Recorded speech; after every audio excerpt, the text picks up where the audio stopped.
Paul Miller was 21 years old when he was killed by a distracted driver who was driving a tractor trailer and essentially ran over his car and killed him, up to the point that they had to identify him by the clothing he was wearing. He was so badly injured. His mom has been a great safety advocate since that time. She's fought tirelessly to get changes made to our law to make them stronger, to prevent other families from going through this. It's really become her life's mission for the past 12 or 13 years now. And she's a great advocate. She goes out to schools and talks to kids about distracted driving. She goes to community centers. She goes anywhere she's invited, and she never charges a dime for it. She doesn't have a 501(c)(3). She's just out there because, for the love of her son and keeping his memory alive. So the law is not as strong as she would like, but we know with legislation, there's compromises have to be made sometimes. And so she is still on a mission to maybe strengthen those laws, but she's a strong advocate and really puts it in perspective what's at stake. We think, I don't want to get a citation, or I don't care if I get a citation, but people's lives are at stake. And, when somebody dies in your community, it affects the whole community. It's not just that person's family that's affected. So, really, we need to do better, and we need to do our best to prevent those distracted driving crashes from happening. So first I want to preference that distracted driving is anything that takes your hands off the wheel, your eyes off the road, or your mind off the task of driving. But we all know cell phones are a big distraction behind the wheel.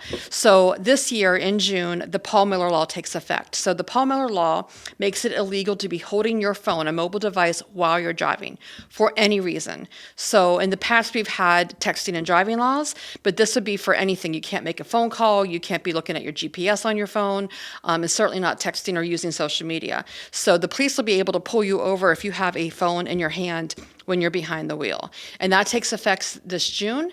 And so, something you should be practicing now, getting that phone, putting it away. If it is something that you find hard to resist when you hear the ding, turn the phone off, put it in your glove box or put it in your trunk so that you don't have that temptation.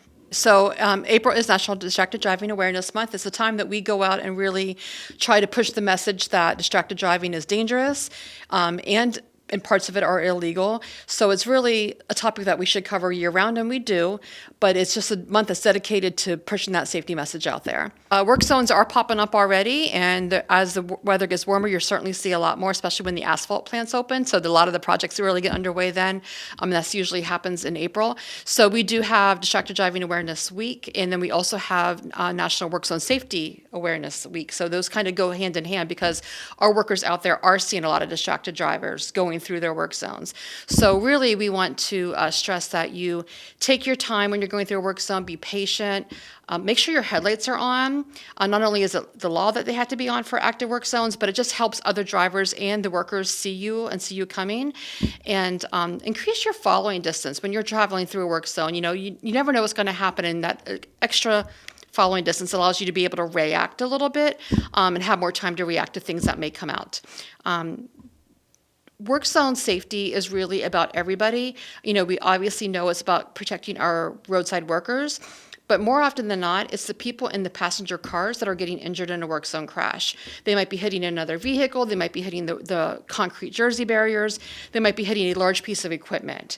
So although I do, as a PennDot worker, want to stress the importance of protecting our roadside workers, I also want the public to understand they're protecting themselves as well. Yeah, so anybody is eligible to take this course, but it's especially geared toward new drivers to help them kind of understand the components of a work zone and give them the information that they need to be able to safely and confidently navigate that work zone. So the New Driver Work Zone Safety Program is a free virtual program that anybody can take. It's about 35 minutes long.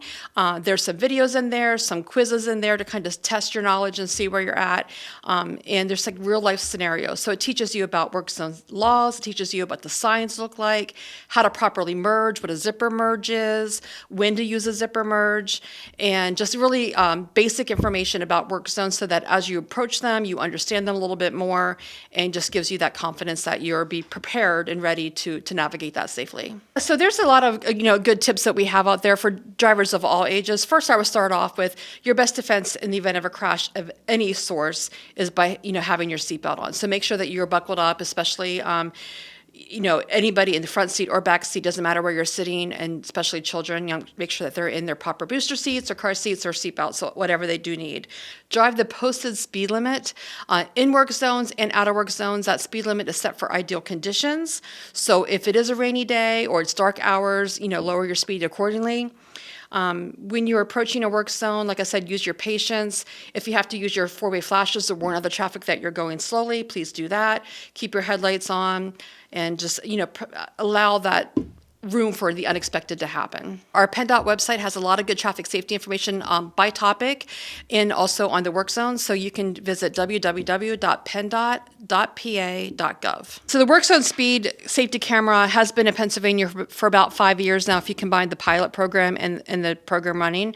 And last year across the state, we had over 3,000 deployments. So there were over 3,000 work zones that had a speed camera mounted onto a vehicle there. And what that means is when there is a work zone speed camera, the camera will actually take photos of people that are speeding more than 11 miles per hour.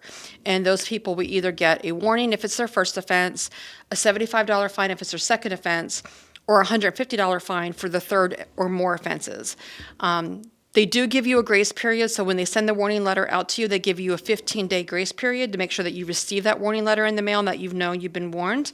But after that, you could get multiple citations. So if you're going through that work zone on the way to work and on the way home from work and Monday through Friday and you're speeding every time, you're going to get 10 tickets that week. So it really does add up quick. What I want to point out is it is working. So we've had 38% reduction in speeds of 1 mile per hour or more in a work zone. We've had 47% reduction in excessive speed. So those people going 11 miles per hour or more have been reduced by almost half. And then we've seen a 50% decline in crashes in work zones when the camera has been present.